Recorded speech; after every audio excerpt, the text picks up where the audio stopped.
And we are started. Hello, everyone. Welcome to the first in our back to school webinar series.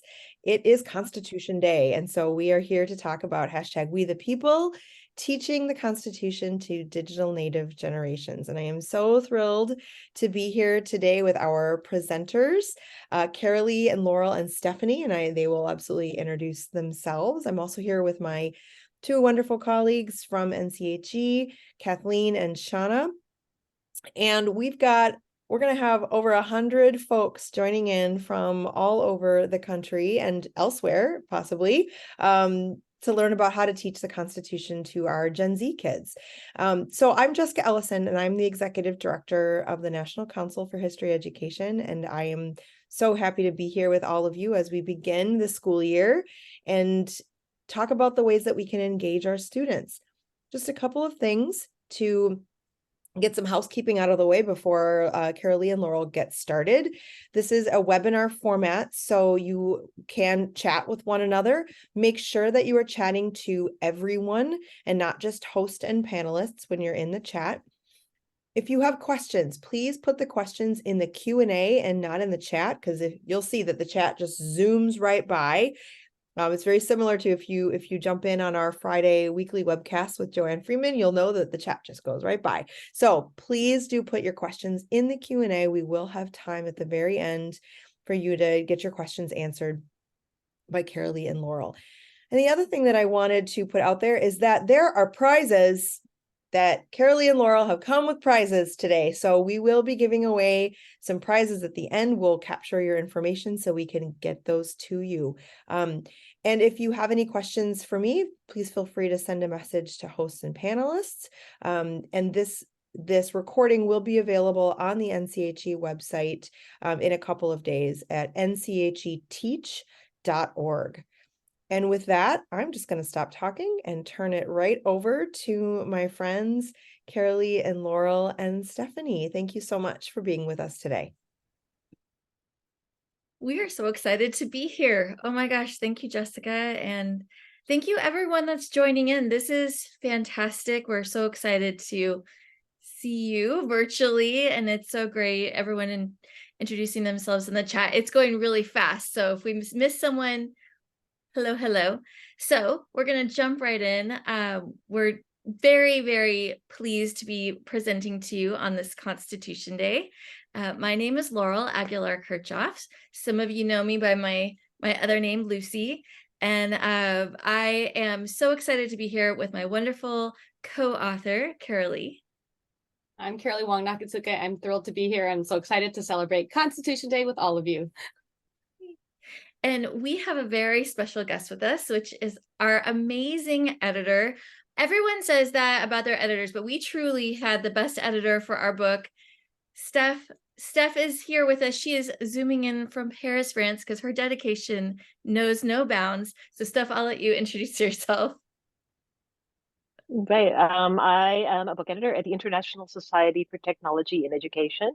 And a couple of years ago, a book came across the acquisitions desk, and I said immediately two things. One, we have to acquire this book, and two, I must be the editor on it. I majored in history. I love history, but I had no idea how amazing these authors and this experience would be. I'm going to drop off of camera and mute myself so you can enjoy them yourself and learn from them. You're in for an incredible treat, and yeah, that's all I have to say. Take it away. Thanks, Steph. Thanks, Steph. And we do have some books to give away and some jumpstart guides and some other amazing prizes, but you do have to wait till the end of the presentation for that. But we're really thrilled. We've been working on this presentation and thinking about all things Constitution Day and teaching the Constitution. And so we have a little question for you, and we're going to use Menti, and I'll drop the link in the chat, or maybe Karalee can grab it for me since I'm on things. But what we want to know, and we know not everyone here is necessarily a history teacher, or maybe not even a US history teacher. Maybe you teach a different subject. Maybe you're teaching world history, or maybe you're teaching a different subject altogether. But our question for you is, what do you love about teaching the Constitution. Now, if you don't love anything about teaching the Constitution, you can tell us what you do love teaching. You can also use your phone and scan the QR code, and it should take you right there. But we're thinking about, since it's Constitution Day, all of the different ways that we teach the Constitution, and just what do you love about it? And it's okay to love something about teaching the Constitution, or maybe you love certain parts less. That's okay too. I'll have to say, and I'm going to answer this while everyone's entering their things, but I didn't love teaching the Constitution. Every year I did it differently because I never felt like I got into like a really good rhythm. And for those of you that know me and those of you that haven't, I'm pretty much an open book when it comes to, there's a pop-up message. Oh, there we go. Thank you. Sorry about that. I was hoping you could only see that on my side. But I didn't love teaching the Constitution because I never really felt like I got into the groove with it. I love teaching about the Bill of Rights, and which I know is a part of the Constitution amendments, but I love teaching Constitution Convention. But the actual like articles of the Constitution, not so much. Well, we have this conversation that, you know, we all go through different phases in our journey, and we teach differently. We don't teach the same way when we started. 41 responses. Keep on getting those responses in. Yeah. So let's see what everyone's saying. Making history relevant. Connections. Yes, all about connections. And if you're using this for a review, oh my gosh, thank you so much. Yeah, we wrote a book on EdTech. Sorry. Thank you, Jen. You know what? That's what I love about our community, because you're like, hey, move your cursor, Laurel. And I'm like, yes. Will. Instead of it just sitting there the whole time. Bill of Rights for middle school. Ooh, I love this. The process on how it came together and the authors behind it, that's so important. Oh, I love this. Yes, we have a rich background. It's not just in ancient civilizations. There's a lot, and sometimes it's hard to make those connections. Oh, that's awesome. Teaching it, I do. I love teaching the Constitutional Convention too. Yes, oh my I love that. Gen Z friendly. I do. Connections today. Yes. Connections, definitely. Ooh, I love this too. Breaking down the words used in the Constitution is enjoyable because the writers were truly wordsmiths. There's a lot packed in to a short amount of words, right? In the Constitution. And although I will say some of our amendments, well, they're a little verbose in areas, which can be okay. But thank you for participating in this. The great thing about Menti is that, you know, we can have throw a chat out there, and then we can curate all of this, and we'll be sure to share all of the answers with you. And we will make sure that you have all of that for you at the end. So I'm going to switch back over. When we're thinking about teaching the Constitution or any curriculum, and Karalee had a really great point earlier when we were working on our slides. Do you want to talk about our? Right. So we're talking about the hey, am I not on? I only see. Oh, here.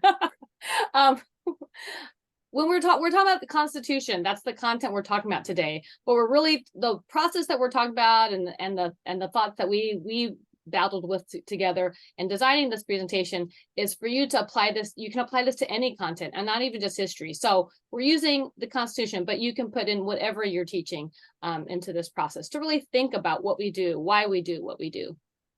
Absolutely. And as we're going through this, we always like to start with our why.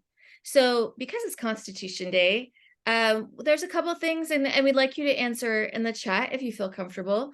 But you know, why do we teach the Constitution?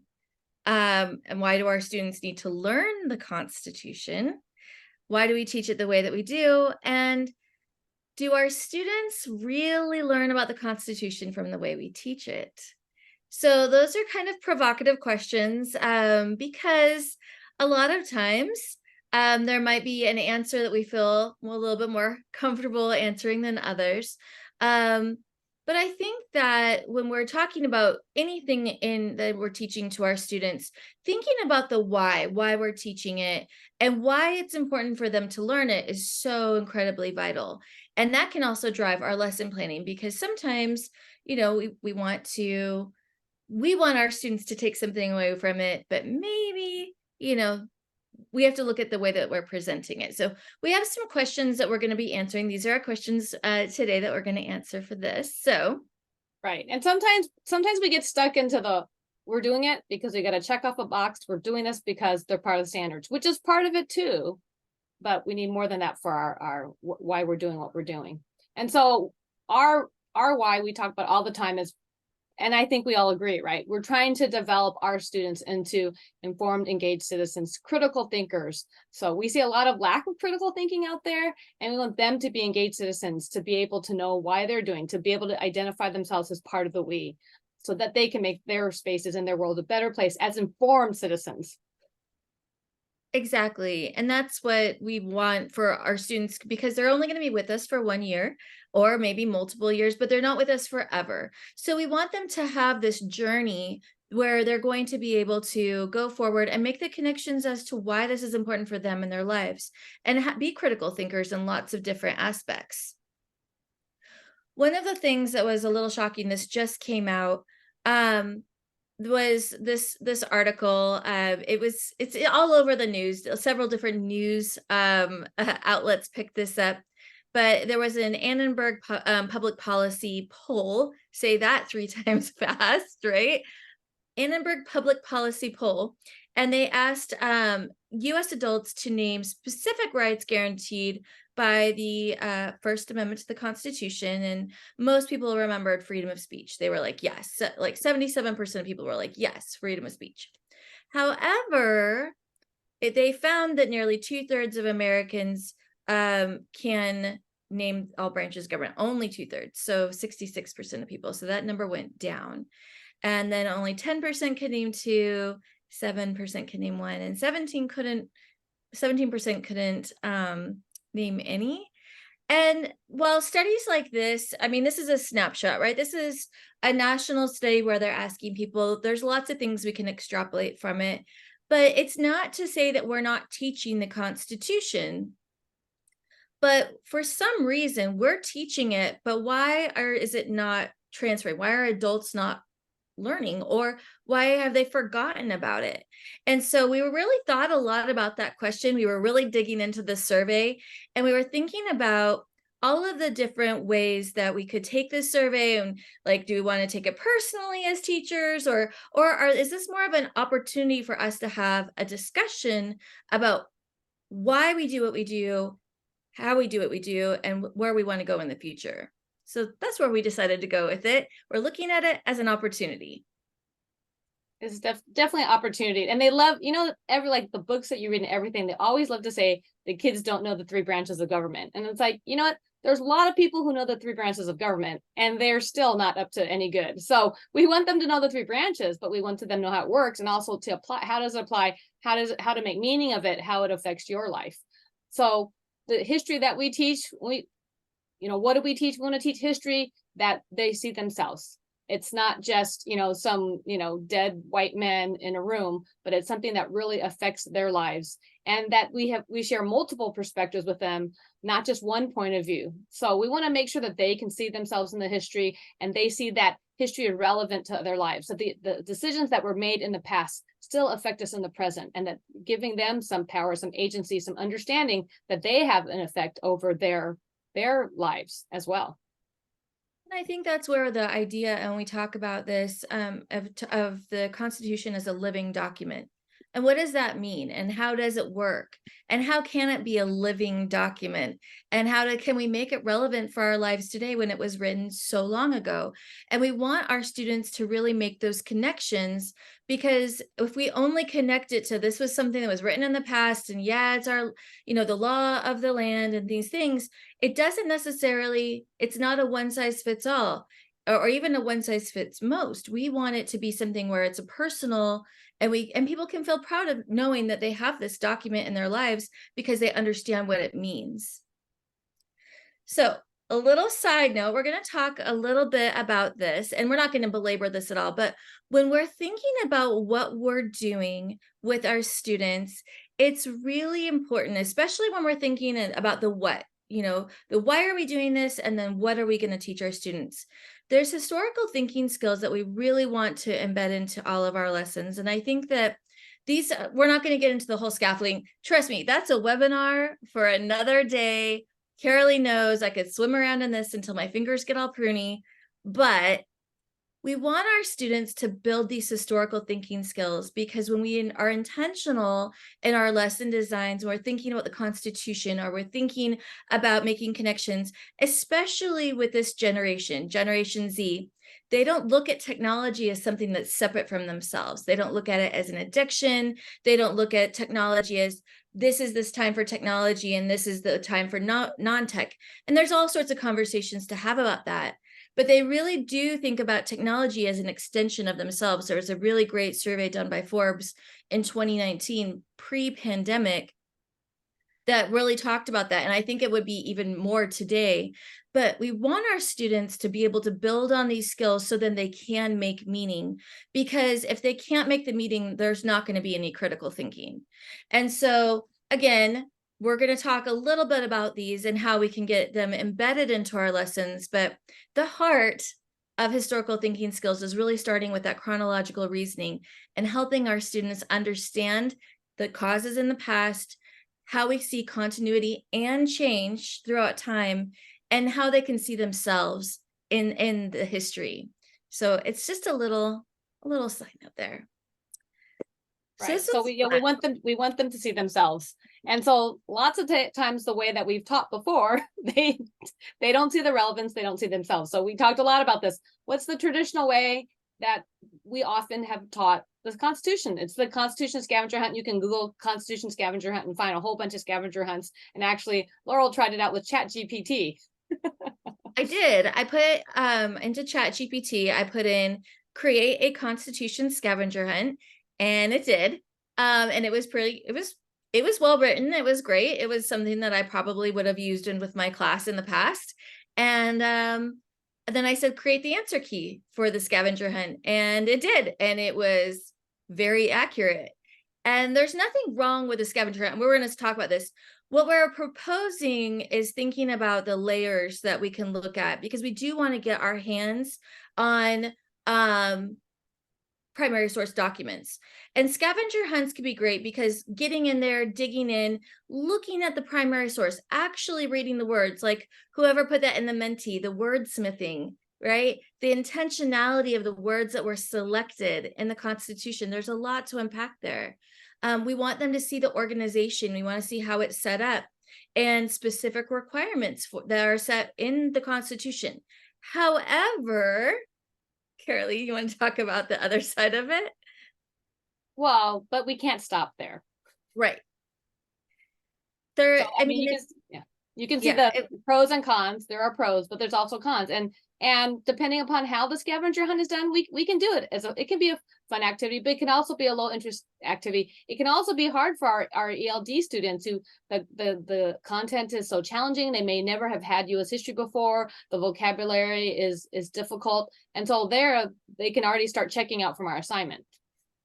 Absolutely. I think our struggling or emerging readers, our EL students and students that maybe have some specific learning challenges, that this could be something that actually becomes a barrier rather than access. So there's a lot that we can do, but we wanted to start out. Don't worry, we're going to share the ChatGPT scavenger hunt with you and the answer key. But we want to take this to the next level. Let's think of some iterations, considerations. So a little reflection question for you. When you're designing your lessons, whether it's for Constitution Day or teaching the Constitution, there's some questions we can ask ourselves for our students. Like, what do we really want our students to be able to know and to learn?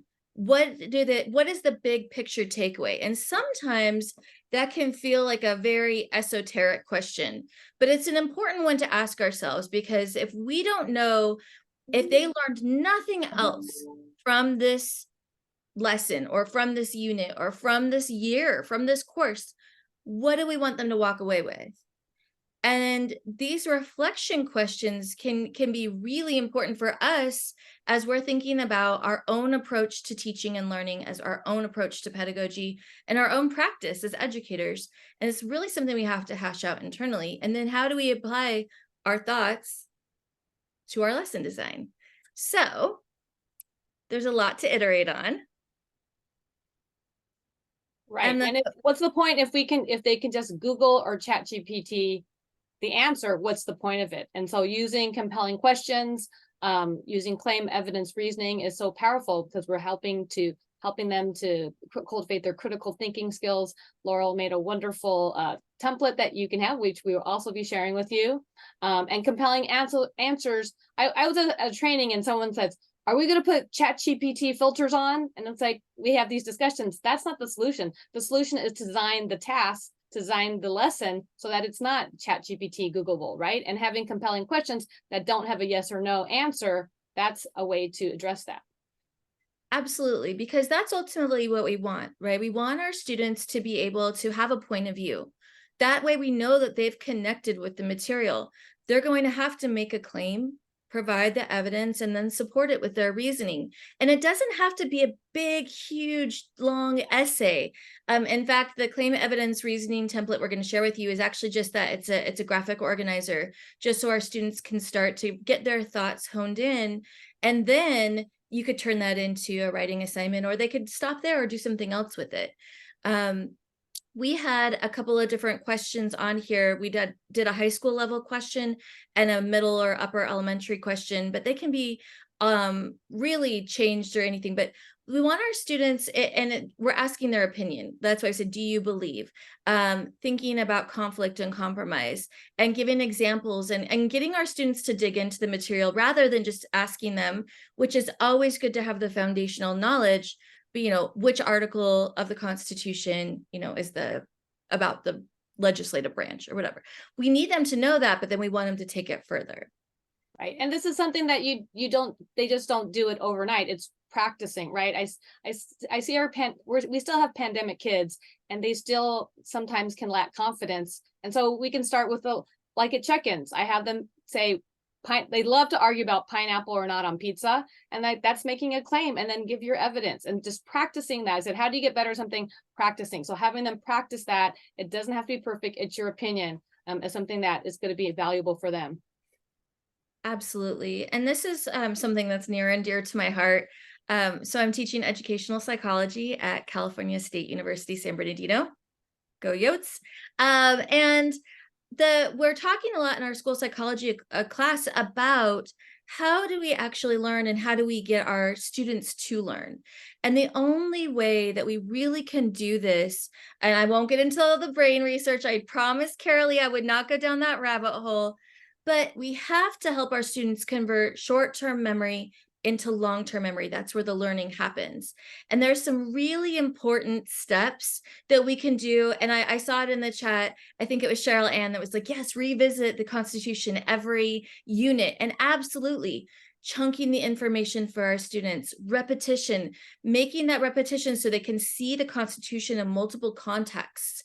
Making sure that when we're focusing on one area and teaching it, we're single tasking and not throwing a whole bunch of Constitution or whatever we're teaching at them and seeing what sticks, but really focusing in, helping them drill in on it, understanding that after we do get fatigue from learning, so these 20-minute little brain break windows, but there's a lot that can be said for how we can approach it, but it's never going to be just a one and done. We can look at this, and novelty has a kind of a weird connotation because it doesn't mean that it has to be a song and dance and something new every time, but we're introducing new ways to approach and look at the material, new scenarios, new ways that we can have our students be appropriately challenged to think and apply in context. And that's what critical thinking is, right? So we want to make sure that that happens. And there's really two questions. David Sousa wrote an amazing book called How the Brain Learns. And when we're talking about connections for learning, the two most important questions we can ask ourselves as educators to help our students retain long-term memory and learning is, number one, does this make sense? Now, it can't just make sense to us. Does this make sense for the learner? right? How does this fit into our learners, our students' view of the world? Because only when they can make sense of it, and like Karalee said earlier, see themselves in it, then they can see if it has meaning. Is this going to be relevant to their cognitive beliefs, to what they know is true, or is it going to challenge their cognitive beliefs and help them to see something in a new light? And those questions are how we actually learn. Because when we talk about learning, we learn new things all the time, but we slough off what we don't need.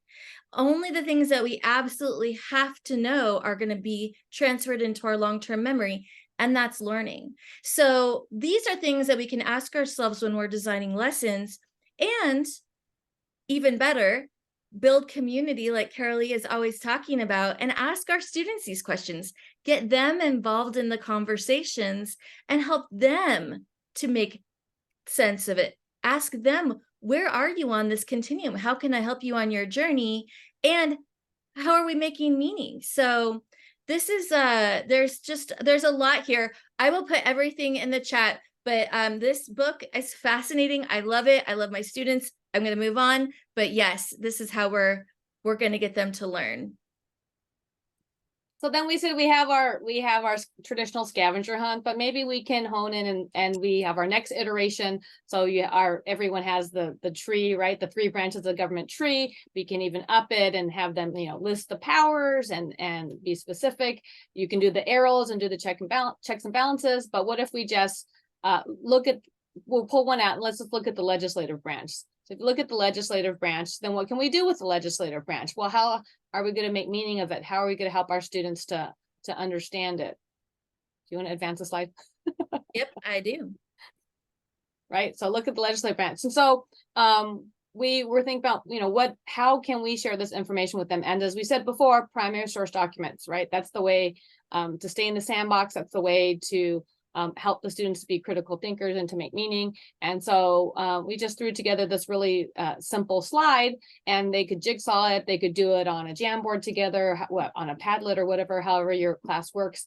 And it just has, legislative branch. What does Article 1 say? And then what does it mean? And we're going to share a bunch of resources with you. And sometimes teachers just we're out of, and teaching, we all know we never have enough time, and it's easy to just, sometimes we get sloppy and we can just pull sources, but it's really important to vet our sources, to make sure they're really good, reliable sources.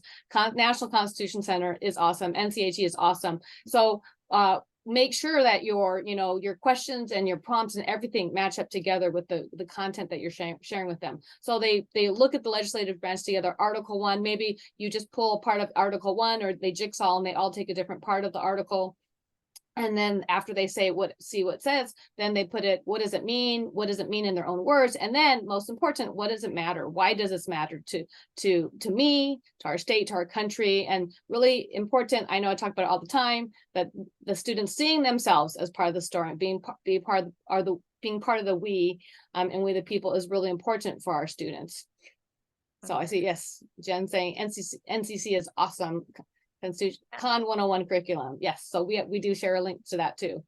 One of the things that is totally appropriate with the say, mean, matter, and this isn't anything that's new for education, but the idea that if they can't make those connections, they can always circle back to it. So as you're going, it's never a one and done. We're going to be able to circle back. So maybe they'll get the say and the mean, but then why does it matter? Maybe that's something that they want to come back around to.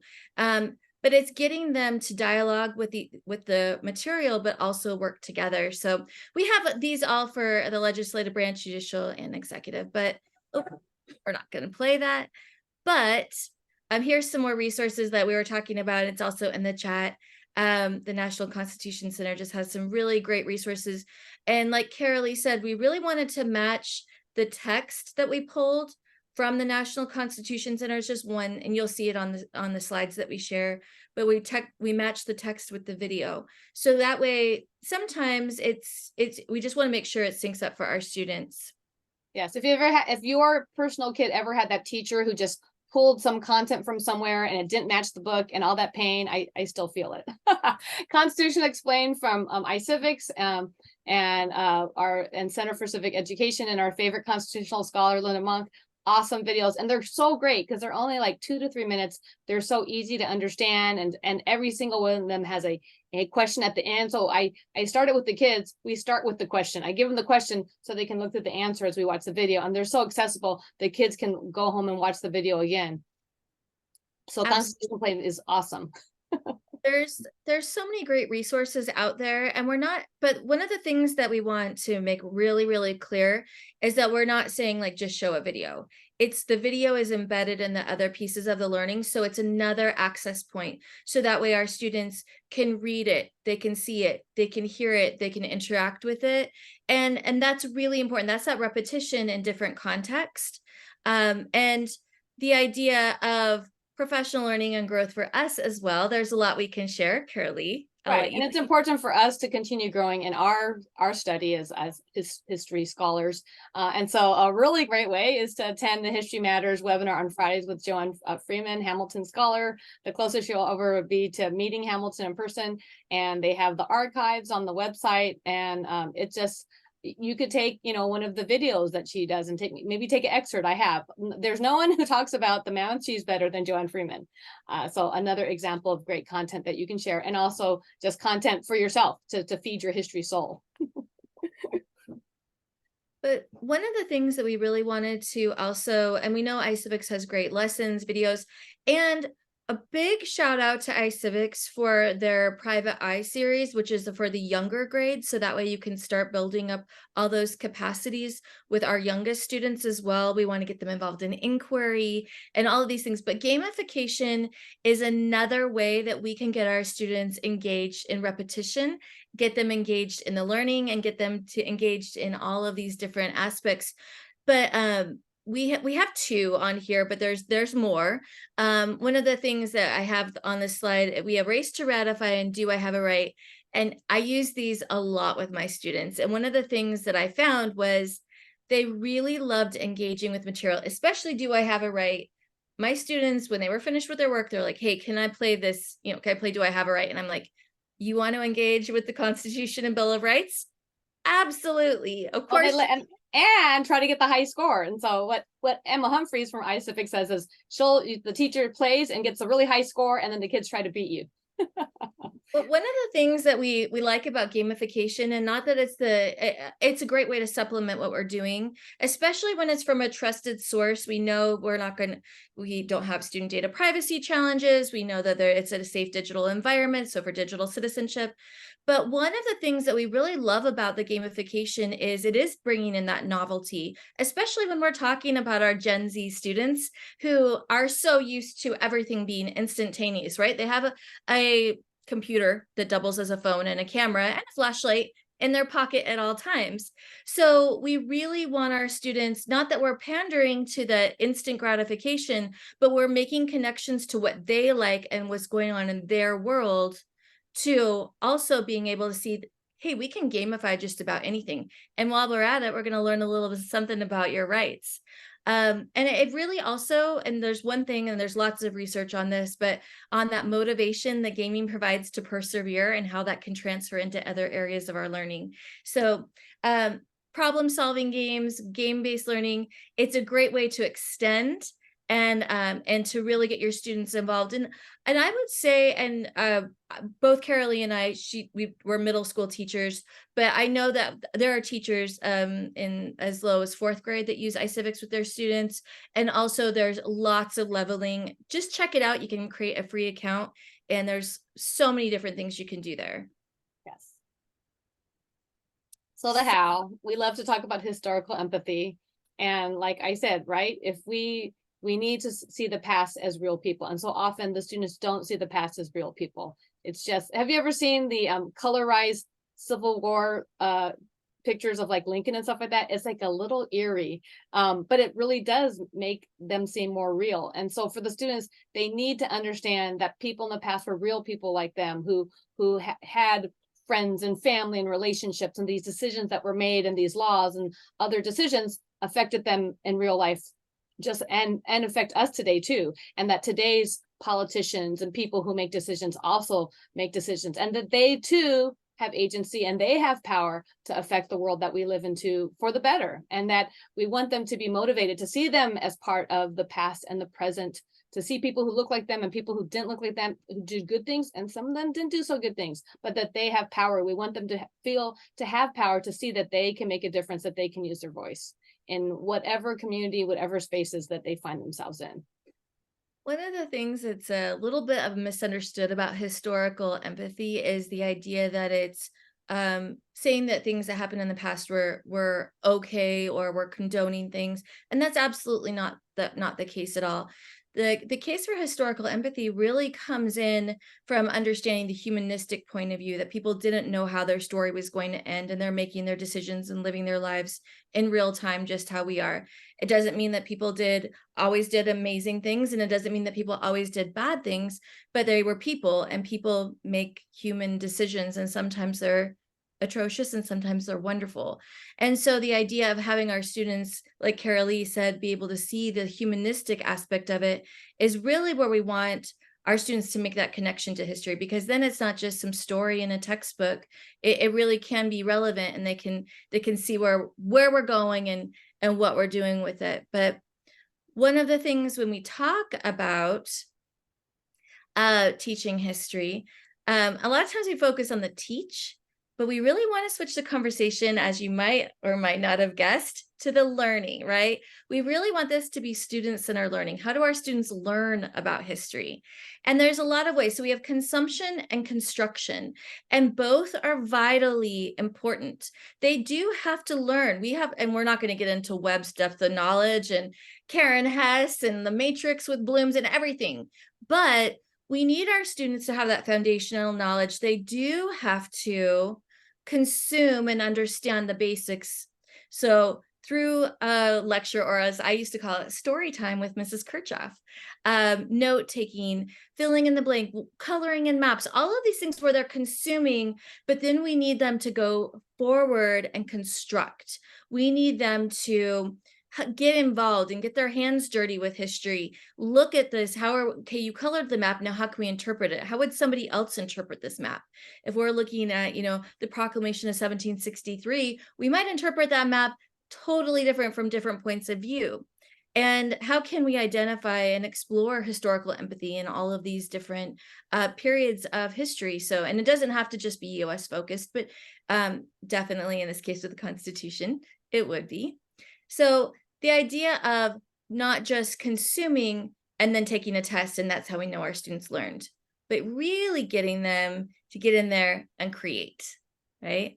Right. So, and so so we're not just going to take a test every time, right? They make their own meanings, like Laurel says, they get their hands in the dirt and they get dirty and they get into it.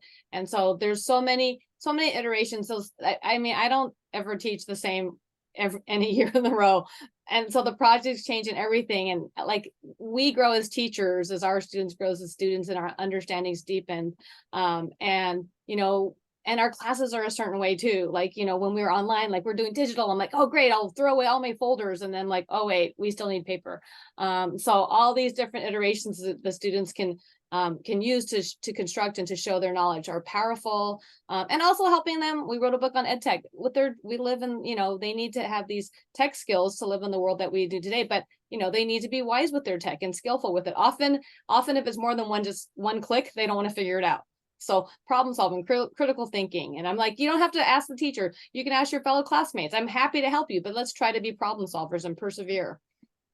Absolutely. And that's how they're going to make meaning, because we can just keep telling them, oh, don't you remember what we learned yesterday? I mean, how many times have we said that? Everyone, we just talked about this yesterday. Why are there crickets in the room, right? So we have to make that meaning, or help our students make that meaning, so that way they can connect to it. So yes, we want them to construct. We want them to get in there and build something, create something. So we have two specific examples we're going to walk you through. You can see there's lots of iterations on here and some ed tech little pieces with using, creating a Constitution cafe, or creating a children's book with Book Creator. Book Creator is fabulous. Wakelet, we're going to get into that right now. Flip, and infographics. So there's lots of different ways we can get our students to actually construct and create. So And don't get overwhelmed by this, because we all have to, we love to talk about try one new thing. All the yes, things that we're telling you, don't be overwhelmed if you don't use that much technology, or you've been doing things a certain way. That's okay. We've all been there, but we start one new thing at a time, and it can make all the difference. So be kind to yourself, because it is busy. The kids keep changing, and we still are, reaping the effects of the pandemic in our classrooms. So, and besides all the other things that are happening outside of your classroom, in your school, in your district, in your state, in the country. So be kind to yourself. Self-care is really important. So back to our legislative branch. Well, what if we want to do a deeper dive on the legislative branch? So we went through a little, we thought and worked this out together. And we go, okay, so we start with the tree, the 3 branches. We all love the 3 branches, right? And then we make more meaning of it, and they put the word, right? They add the words to the tree, and they add the different powers that each branch has. And then if we focus on the legislative branch, we want them to understand that government can help solve problems, right? And sometimes government gives problems too, but how government is, right? What do we learn from the Declaration of Independence? Government is to protect your rights, and we want to show them that and make it meaningful for them, so that they will be active and involved citizens. And so they can they create a wakelet. A wakelet is like a digital bulletin board, digital folder, like a Padlet, and that's somewhere where they can curate all their research and findings, so that they can share it with the teacher. They can share it with they can share it in a group if they do it as a group together. They go through the CER process, where they come up with their claim, evidence, and reasoning. They can look for an article, and they can find an article that talks about a bill. They can find an article that talks about a problem and identify that problem, and then come up with their evidence and explain, hey, how can the legislative branch help solve this problem? And then we don't stop there. Then they share their findings. It could be written. It could be writing a letter to a congressperson to ask them to pass a bill, or it could be sharing in a flip. And one good point Laurel makes is, oftentimes kids just answer the flip, and it's like 30 seconds, and it's not, the quality is not the best, but having them write the script and then voice it in flip is also powerful. And even you could ask them to upload the script into the flip also, so that the teacher could actually read it along as the kids are presenting it. yeah, and going back to, and I love what you said there, Karalee, is because we're going back to that question, because what was the big idea that we really wanted our students to learn about the legislative branch is, number one, what is the legislative branch and how can it help solve problems? And this is there's lots of different ways you can do this. Another way that we had fleshed out for you was a choose your own adventure. So we'll go really fast, because we want to have a little time for question and answers. So choose your own adventure. You can, so we talk about how bill becomes a law, and there's so many great lessons. iCivics has the infographic and everything like that. But what does it mean? It can be kind of abstract, kind of esoteric. A bill becomes a law, besides just singing along with Schoolhouse Rock. And so they can, Nate, who is here in the chat, Nate, the great Nate McAllister, he attended my civic summit, and he asked the kids, what's something that really bothers you? And I've been asking kids that, what's something that really bothers you? And oftentimes something bothers us, and we're just like, okay, whatever, we're just going to keep complaining about it. Adults do that too. But what's something that bothers you? Well, maybe there's a solution. So having the kids identify a problem, and then looking for evidence that this is a problem, and also proposing a law that is a solution, is one thing that they could do. Or we've also shared some links with you, and they can research an existing law. They can research an existing problem, and also come up with their solution that way, and share it in a flip, share it in writing, write a letter to the legislator if they're allowed to, and then curate it all in a wakelet. And we don't have to do all of this virtually, or you can take a piece of this, like Karalee said earlier, try one new thing or try one approach on it. But we love the idea of taking the idea, and really this is where they're going to make the connections. This is where our students are going to make meaning, because they're identifying the problem. They're thinking about what should be laws. And you can do this at the state level, national level, or even your local community level, which we actually are huge proponents of getting our students involved in our local community and our local governments or school board or whatever we want them to do. And we have and I know that there are teachers who do this. There's so many rock star teachers in the chat, and there's actually a story that in my book, and it was like amazing to see my students engage and go to the local city council meeting, and actually to see a resolution so really quickly. And just how amazing is that for them to see that their voices can make a difference. So here's an example of the wakelet that we put together, that you have your bill becomes a law, then you have claim sharing what is the problem, and this is how we're going to solve it, giving all the evidence, and then sharing your reasoning in a flip or other form. So it's as easy as that. And even like if your class is in a different place, you could even do this whole process together as a whole class. Absolutely. And there's great scaffolding that you can do with your students. And then to get them some, eventually we want to get some gradual, release where they can work on their own. But like with my students, I know for when we were working on claim evidence and reasoning, we would write the claim together.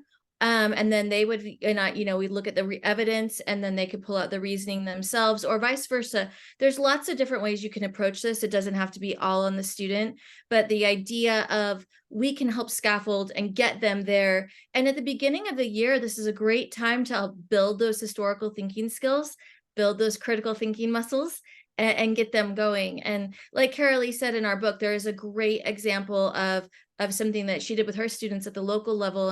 And we really want our students to know that the Constitution isn't just some like esoteric document that's somewhere else.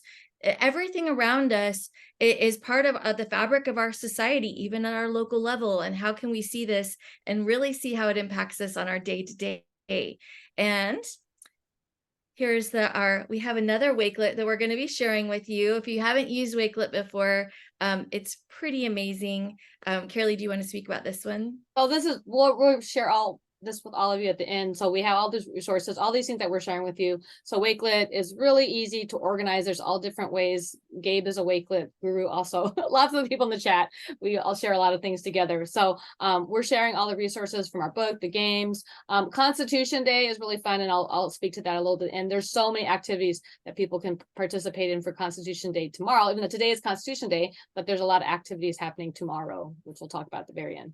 We have to kick it into high gear because we have 3 minutes until the Q&A. So we've been talking about Flip a lot, and it's formerly Flipgrid, but the idea with Flip is it's a way that our students can share their voice. And this is really important because we know that our students we have our students that are loud and always the one raising their hands. And then we have our students that are quiet and they don't engage. And we want to hear all of our students and provide a platform where they can speak and we can hear them. And it doesn't mean that other students in the class have to be able to see the videos. There's lots of different settings. But one of the things that I did with my students is I had them create a video. We have a script, and you can get the script in all of this, and they could see, so they had a persona from the Constitutional Convention. They were all assigned a founding father.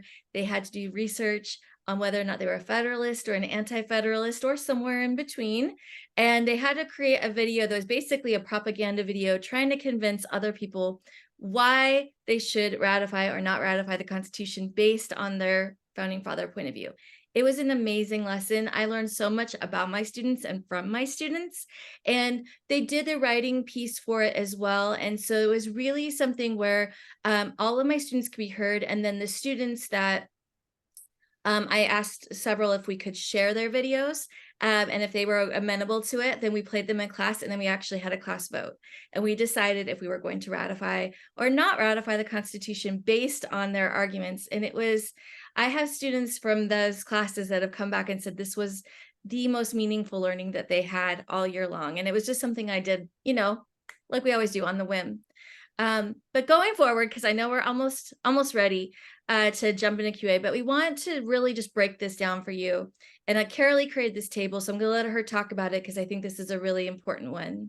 So this is a table, and we're sharing it with you, and it's great that you can take it and as you're planning, right? We're planning, and we're so like, okay, we just have to do this. And we don't always know why we're doing what we're doing, but to spend some time and think about the content and ask these questions and why do they need to learn this, right? And then to think about how they consume. Are we going to do a lecture? Are we going to do an activity?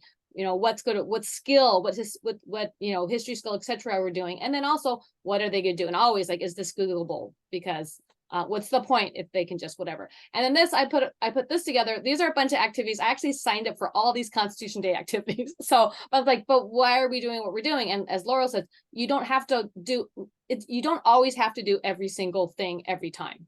So, but to think about and to be thoughtful in what we do is an awesome, wonderful thing that we can all keep on reminding ourselves to do that. When I saw this earlier, I was like, ooh, this is such a great little checklist. I could be like, okay, iCivics games, that's going to be in Consume. And the Constitution quiz, I'm going to have them consume that. And then I'm going to have them create their own quiz, and they can quiz each other. We're going to use Quizlet or Quizzes or Quizalize or whatever your favorite quiz tool is. And they could do all of these little check marks. And this is a great roadmap for you for that intentionality as well. And I thought it was just brilliant when we did that. So what we would like to ask of you is thinking back on this webinar, and we're going to do a little Q&A right now, but just the try one new thing challenge, just one thing that really resonated with you today, one thing that you can apply right away. We hope that there's more than one, but we don't want to overwhelm you. And sometimes you come to a webinar, I know this is me, and I like get all these great ideas and I'm like, how do I implement them? So one thing you can try as an educator, what's one thing you can try with your students, and what's one way that you can bring learning to life. So we are still on Twitter, X, whatever it's going by now. So the hashtag, but you can find us on all social media. But if you want to post it and tweet it or exit or whatever it is, there's our hashtag. And we do curate a lot of these, so that way we can share them out as well. All right. So we want you to be kind to yourself and take care of yourself. And, you know, all of our journeys are personal. We don't always know where we're going. We've had those times when we're sitting on our desk trying to figure out and agonizing what to do. But we can do this. We know you can do this, and we're excited to be on this journey with you together. Absolutely. And we'll turn it back over to Jessica. I can stop sharing if you like, but this is our book. Well, you can go all the way to, you want to go all the way to the Yes. Prizes. And we have prizes. We've got good prizes.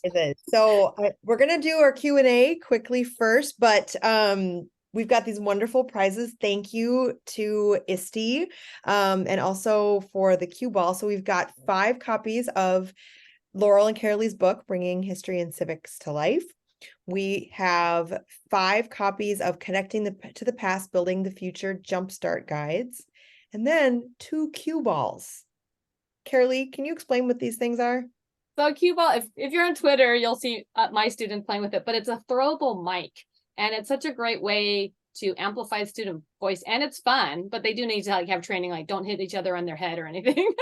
But if they get hit in the head, they give a frog ticket, and then they want to get hit in the head. But it's just such a great way. We use it in circles, we pass it around, and the kids are just love talking to it. And lots of times, like if your classroom's big enough, oftentimes you can't really hear the kid and just kind of shake your head, but it really helps to be able to hear each other. And that's so powerful, right? Why use our voice if no one can hear us? So it can bounce, it can toss, and cue balls, like they're my buddies. They are so wonderful. They are so teacher focused and friendly. And so they have been so gracious to provide 2 cue balls to give away to some lucky teachers today. Yes. So before we get into giving away the prizes, we've got a couple of questions for you. So Richard Gillette asks, if the goal is for students to apply knowledge, not just recall, do you think more student-centered learning is key? Students that understand a topic may be better suited to explain the topic to their peers. Oh, I 100% agree with that. I think that's where we make the meaning, our students can make the meaning of what they're learning. Now, oftentimes we do have to provide clarification for our students. That the teacher can be, and this is sometimes uncomfortable at first, but more of a facilitator of learning. But we want our students to gain the knowledge, definitely the DOK 1, the DOK 2, but then we have to have them apply and construct. And not everything has to be a big giant project. We can check it. If this is a skills-based activity, hey, cycle back. You're good. Let's move forward. But if it's something larger like the Constitution, where we really want them to know it, we really want them to apply it, we really want them to make meaning of it, then there is no better way than to amplify student voice and choice and to really help them personalize their learning. Yes. Great. We've got a question from our friend Lois. Lois says, What are your favorite person or event to teach historical empathy? If I just gotta go off the top of my mind, I love to talk about my family. So I talk about Chinese exclusion a lot. I like to talk about, being able to see myself, find my representation in the present and in history has made a huge difference in my life. And so I want to provide that for all my students. But I do, like, as a case study, I share my family story and my family coming in to Angel Island, which is the immigration station where Chinese came in on the West Coast, which is not like Ellis Island. If you have a few hours, we can talk about it. but I like to share those stories that my grandparents came in. They were immigrants. They were real people. And if, other kids are children of immigrants, that resonates with them. But we don't stop there. We connected to, other histories and other stories and those commonalities. And so, yeah. But all of history too. I think for me, I mean, there's so many that are my favorite, but one that we talk about and that Karalee and I use a lot. I really struggled teaching about the age of Jackson. And it's really easy to characterize someone as a hero or a villain, and really getting into some of those deep conversations, and then having our students draw conclusions for themselves and look through that historical empathy. But that, I think that, and probably the lesson, and it's in our book on Indian Removal Act and Trail of Tears, like that, those are my favorite ones to teach. And I had some really important and meaningful conversations with my students on each one of those. So I think those would probably be my favorite. Yeah, and I saw what Nate put in, Jackson is messy. It is messy, but life is messy. A good friend of mine told me life is very lifey, and that is so true. Yes. But we don't need to avoid something because it's messy. We all the more need to have those conversations. Exactly. I'm gonna jump down to a question from Barbara. Barbara Davis says, how difficult is it to create something meaningful that students don't want to use AI for answers? Well, if they see it's relevant and they're engaged with it, if they can see themselves in that, I mean, that's why do they use AI? Part of it is probably they don't think it's important, so they don't need to spend the time on it. Yeah, I would agree with that. And I think, I don't know that it has to be difficult. A lot of times it's taking what we're already doing and adding one little tweak or adding one little change to that lesson. Karalee and I are big fans of iteration. Take what you're already doing. Do not throw everything out because you're all great teachers. You're here on a Sunday at a Constitution Day webinar with us. I mean, you're clearly amazing educators. and the people that are watching this later, I mean, come on. So the idea is take what you're already doing and just look for those little areas of opportunities where you can iterate, where you can get your students to personalize it more, where you can offer a choice or offer some type of a compelling question. Think open-ended. And really getting our students to express their point of view, that's where the magic is going to happen. But it might be uncomfortable for them. They might not be used to teachers asking them what they think. And it takes practice too. So why go to AI? Because you don't feel the confidence in you sharing your opinion. And I tell my students all the time, how do you get better at something? Practice. So we need to practice with them. We can't just cram it down their throats. We need to keep on going over and over again with them. And even like curating resources, right? Teaching them how to read a primary source doc and to get meaning out of it, and then to make their claim and their evidence over and over again, but not like drill and kill. In a way that they see that to make meaning, that they see themselves, that this is important for them to understand. Those are great questions. Those were all great questions. Yeah. These are the AP history teachers. All right. Well, I'm going to throw you a fun question for the last one before we get to the prizes. Laura wants to know, what is your favorite ice cream flavor? That's tough. What's yours, Karalee? Well, okay, I have two. I like mocha almond fudge, but I'm a Thrifties. Gabe is here. I'm a Thrifties fan, and I like chocolate malted crunch from Thrifties. That's a California thing. Yes, and I was gonna say I have two, and then you have to go together and get the double scoop at Thrifties. It's mint chocolate chip and butter pecan, but it has to be Thrifties. It has to be Thrifties, and it has to be in a cylindrical scoop because it tastes better. Has to be the scoop. Yeah, it's a thing. It's a thing. So, but yes, if those were my And favorite. Laura, when you come, we will take you for ice cream to Thrifties. Absolutely. That is wonderful. All right. Well, I am going to announce winners of the prizes. So, I went through, we had 121 educators here. Wow. And so I'm gonna stop recording and I'm gonna read out the names of the winners and we're gonna get the information from you. But before we turn off the recording, thank you to Laurel and Karalee for being here with us tonight and sharing so much information with us. NCHE is thrilled to have you as part of our history family. So thanks everyone for attending, but don't leave yet because you want to hear if you've gotten a prize.